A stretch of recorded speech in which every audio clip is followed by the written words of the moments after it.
want, don't have, I'm not there yet. But these things take away the most precious time of your life, the most exciting time of your life, the most fun, young, like fruitful time of your life. You will look back on this time of your life and wish you had have just stopped and realized that you were in it. Just everything. You were in your life. Because if I was sick and I wasn't my healthiest self, I will be wishing for one thing, which is to just get my health back.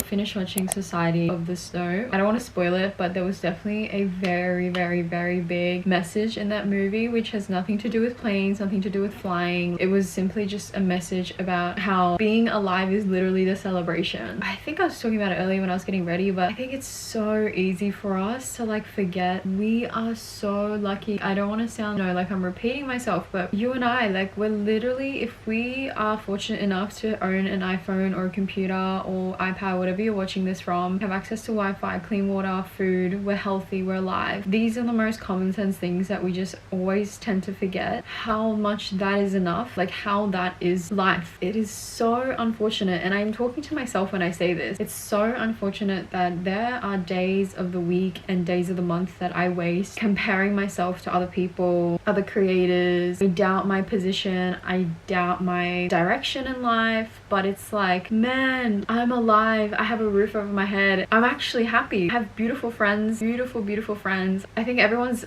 problems and day-to-day issues are completely valid. This has got nothing to do with actual struggles, but I think with comparison with other people, other people's life happenings, progressions, career progress, I think those are the most wasteful moments in our lives. I think when we go through genuine hardship, like grief, arguments, fights, relationships, friendships, I think those life hurdles are completely valid. I think that's what makes our life so interesting and so rewarding, and that's how we learn from mistakes and lessons.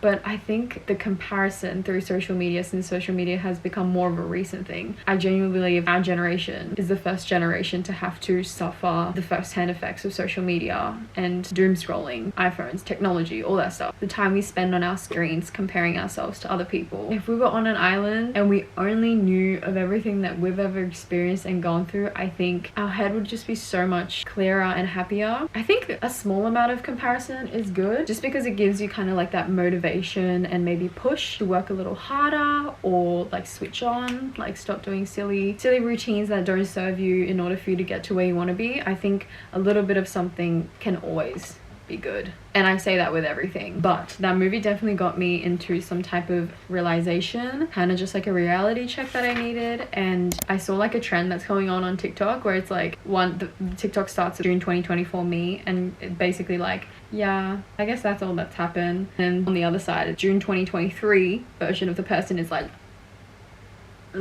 holy fuck, you've done all that kind of thing. Yeah, and then after I saw that trend, I was like, damn, that's actually really cool, because I love the whole like reflecting on the past version of yourself, never anyone else. And so I just wrote like a little prompt, like, what would June 2024 me tell June 2023 me about everything that has happened since then?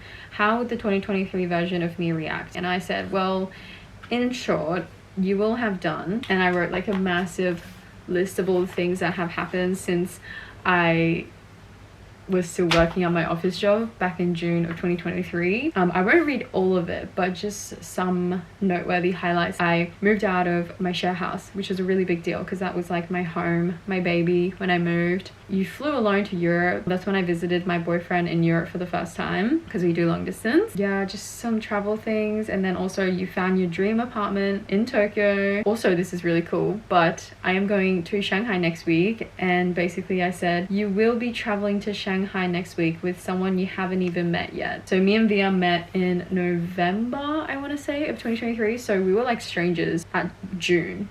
But here I am literally getting ready to like go on a girls trip with her, which is like, it is crazy. You can never predict the things that are going to happen in your life. So how dare you give up now, or just assume the outcome and tell yourself, oh, it's always been like this, or it's always going to be like that. No, you can never predict what is going to happen. No one can.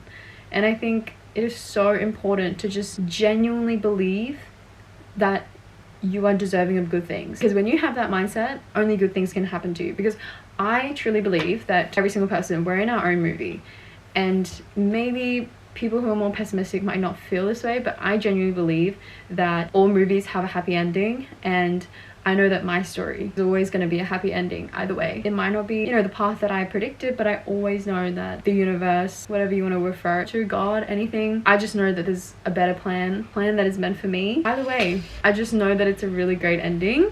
Think positive, high vibration thoughts. No, you don't even need to think them consistently. If you genuinely believe that you are deserving of good things, good memories, good peoples, good outcomes, I can only assure you that that is the only thing that would come your way, because that's like your core being. You actually believe that that's the way you're gonna live your life. And then I was just talking a little bit about, I feel like I've definitely been a bit more relaxed with social media for the first half of the year. 6 months just went by like that, and I feel like I definitely could have put more effort and like pushed a little bit harder. So I was just journaling how for the second half of the year I would really like to kind of just like head down, bum up, just kind of like try more.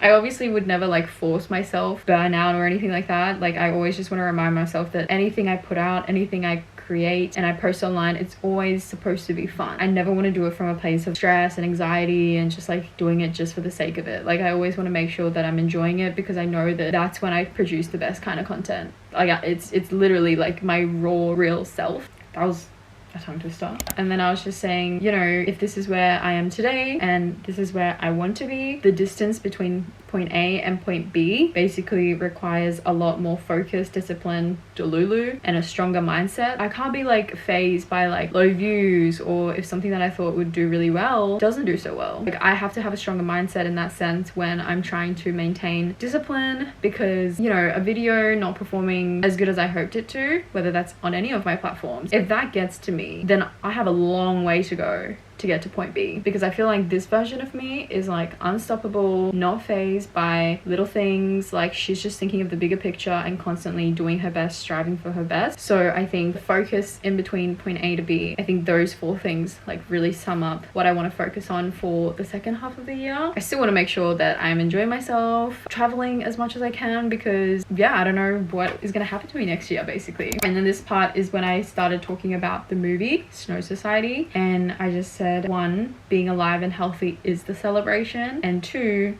a healthy man wants 100 things and a sick man wants 1 thing. That's like a quote. I don't know who came up with it, but I think this is just a quote, you know what I mean? Like it's relevant to every single one of us. I feel like if we're talking about me, I think I sometimes lose myself in I want my YouTube to grow, I would love to be sponsored by a brand, to travel for free, I want to work with skincare brands that I love, and I just think, you know, it's just like this never ending cycle of I want the next best thing, or I want this, or I don't have this but I want to get here. But it's like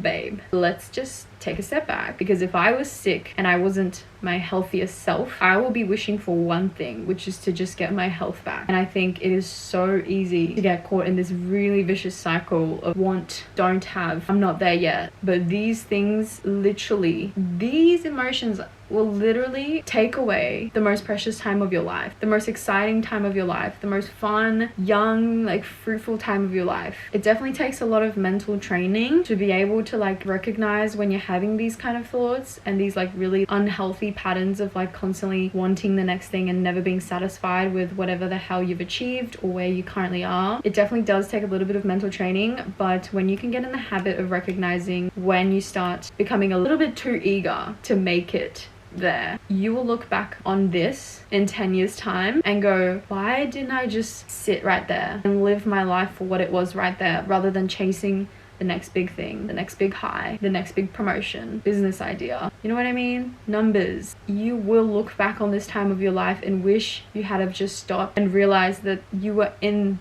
it. You were in the becoming of the manifestation, just everything. You were in your life, and you were too busy being caught up in trying to grow things more, manifest the next big thing. When I say you, I think a lot of the times I'm like literally talking to myself, because anything I share on all my social media is usually just like reflective of whatever it is that I'm going through. That's why I hope like if anyone is in the same boat or can relate in any way, I just hope it helps them, because I know a lot of things that I process through my journal helps me so much mentally, so much. I'm just having some icy cold green tea. I just want to say I love you, and whatever you're going through is so valid, but never ever forget the beautiful place that you are, and that being alive and being healthy is the celebration. I know social media and being able to see other people's lives like that on your phone can really influence the way you can, like, I know all of that plays a huge role in making you forget that being alive is a celebration, but just I really hope that this kind of gives you the reality check that you need if you've been in your head a lot lately, primarily with like negative thoughts and just, you know, not being very nice to yourself in your head. Like the language that you use to yourself has not been very nice. Just remember that there is a past version of you and a future version of you who are both looking at you right now, and they're so proud of everything you've achieved so far. That I know for sure. Like if the 10-year-old version of me, oh, I'm gonna cry. I think I'm due for my period.